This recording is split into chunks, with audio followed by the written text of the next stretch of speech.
Hello and welcome to this week's edition of Faces of the Jewellery Quarter. I'm here with Lily Jones Florist, and I'm here with Cherie, which means we've got Jo in the back. She's busy at work, so if you can hear anything, that is basically Cherie. She's hard at work, snipping and doing what florists do. So nice to meet you. Hello, nice to meet you as well. Thanks for inviting us in. First of all, I've known of Lily Jones for quite some time in the Jewellery Quarter. When did you set up the shop? We set up the shop in 2013. Okay. That was the back shop originally. This shop we didn't have until the following year, which originally we set the business up to be more of a work studio, consultation area for events, brides, things like that. But then as we opened, we just got busier and busier.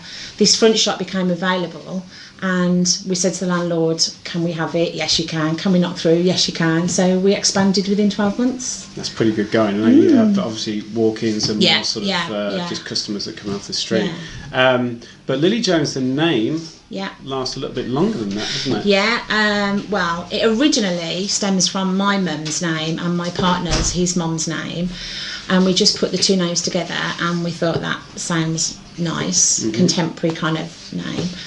And I had it really for myself because I do a lot of competition work and things like that and demonstrations, and I just set up a very simple website with the Lily Jones when I was working for full-time with Jo in our previous job. Right, okay. And your previous job was? For the NEC group. How long? Jo was there for 20 years, I was there for nearly 15 years. Right, so sometimes you know what you're doing. Yeah. And then going back onto the competitions, the competitions for flowers, how does that work? Well, there's various competitions. You've got professional, semi-professional and amateur competitions.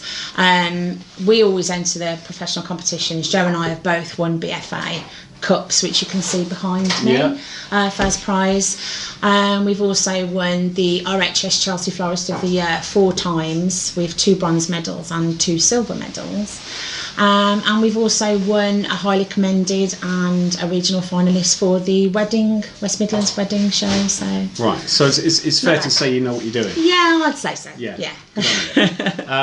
And so, I mean, you've been in the business for some time. Yeah. So you must enjoy it, I presume. Yeah. What do you enjoy most about it? Oh God, I think it's the pleasure that I think most people get from receiving flowers or having flowers delivered to them. I know you do give flowers sometimes when it's sad occasions, but the majority of the time it's for, gift, birthdays, anniversaries, weddings, things like that, and that's nice as well. And even if it is a sad occasion, I'm sure the recipient is appreciative of it at the time, so it does make something slightly It's almost an honour to think that you've been part of that person's special event or something in their life that's memorable. Yeah, I mean, I'm no offence to accountants out there, but it's got to be a little bit more sort of enjoyable than giving somebody their tax return or something like that. So hopefully this is a bit more pleasurable. Definitely. This is why it keeps you in the business for so long. Yeah. So you obviously mentioned you started off out the back, so that means the majority of your business is kind of corporate event? Yes, I'd say so. We are very seasonal, obviously. Christmas, Mother's Day, Valentine's Day, they're our peak periods for retail side of the business. However, we're just coming into the wedding season now, so we'll have all the brides come through, but we do a lot of corporate on a weekly, monthly basis, and also events. We go to a lot of the large venues in the West Midlands and London and Liverpool to do events for big corporate companies, so we do travel all over. You mentioned brides. Are they always easy to get on with? I'd say 99% of the time they are. That's not a bad it generally tends to be that some brides can overthink things, and they have there's so much out there now to see when on Facebook, Pinterest, and magazines, and when you're getting married and you're all excited, you want everything, and then you just think no, it's just too much, but you just have to make compromises and then rein them in a little bit, and once you've done that, then they're okay. So I suppose there's a lot to it in terms of sort of advising, you know, whether it's a bride or any other event, they'll sort of come in with their kind of ideas. Obviously you'll have a standard sort of questions to ask and trying to get the right information out of them, and maybe advise them on certain times of the year, certain colour scheme that the palette they're going for, I presume. Generally that's what we do. We do get brides that are very keen and they book their weddings, say 2-3 years in advance, which is just a little bit too early. Although we do tend to say to brides, you know, make sure you've got your flowers booked in at least 12 months, because we get booked up quite early. Okay, so 12 months is enough really for a bride and groom to come in and start talking to you about the flowers. For Joe Bloggs off the street who's looking to buy something maybe for their wife, their partner, maybe, you know, a birthday, whatever it may be, they don't always have to come in. Can they just phone you up or look on the website? Yeah, either. We've got large selection of flowers, gifts, plants, arrangements on the website. They can actually order on the website, pay on the website, and we'll deliver. Or they can phone us up, have a chat to us over the phone, because we do get fresh flowers in every day from Holland. So there is always something new that comes in. Right. We always have special offers anyway. So it is worth, if you see something on the website you like, then great, order it, do it. It's easy and convenient, everybody does. But if you do want something a little bit more special, I would always advise to phone us up, because we do have lots of different things in every day, and we can then advise the customer on the phone and point them in the right direction. Yeah, and you mentioned obviously you've got plants as well, so as you can see behind us, you don't just do flowers. Oh no, lots of indoor plants, lots of outdoor plants. When we first started here, we used to have plants outside and they didn't really sell.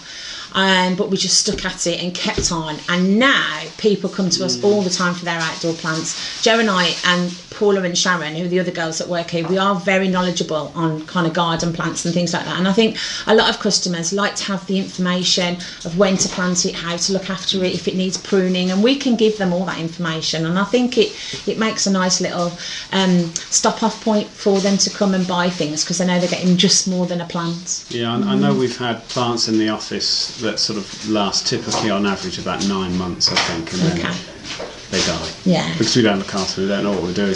They do need looking after. Yes, I must confess. I've heard. Yes, and also just obviously if people are phoning up and they're buying maybe their special one, a flower or two, and they've got to fill out a card, they can get you to do it, but I mean, I presume there's customer confidentiality about if you're writing out the card for them. Yes, and also we do not disclose where the orders come from if they don't want us to, and that's the truth. We don't tell them unless it's very, very weird, and the recipient says, I'm going to phone the police, which we have had one girl a couple of years ago. She was being stalked a little bit from a customer where she worked in a cafe, and we did want to stay anonymous for the customer, but she was really upset, and we did tell her where it had come from. So if you are a genuine stalker, it's probably best you don't go down this route, because you are going to be found out. Yeah. And I know you've got a website, people can look at that, but also you think about getting the app. Yes, the app's finished. It will be launched hopefully by the end of May at the very latest. So, and then that will obviously coincide with our new website that's been revamped.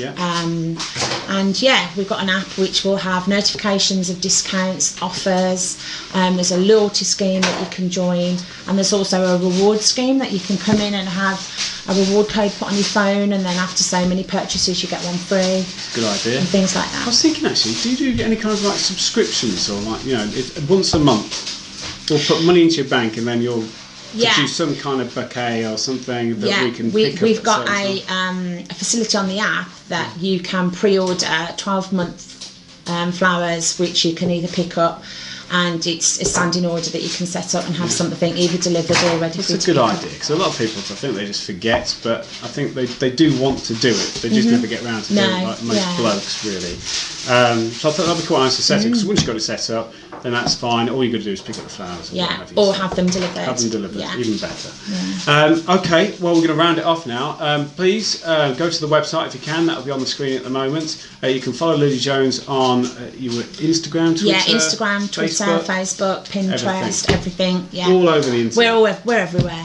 Okay. Well, it's been a pleasure, Cherie. Yes, thank you. Thank you very much for your time. You're welcome. I'll let you get back to the work with Jo, because she sounds like she's doing all the work at the doing all the moment. grafting. So you can take a break. So thanks for joining us this week, and we'll see you again next week. Thanks a lot.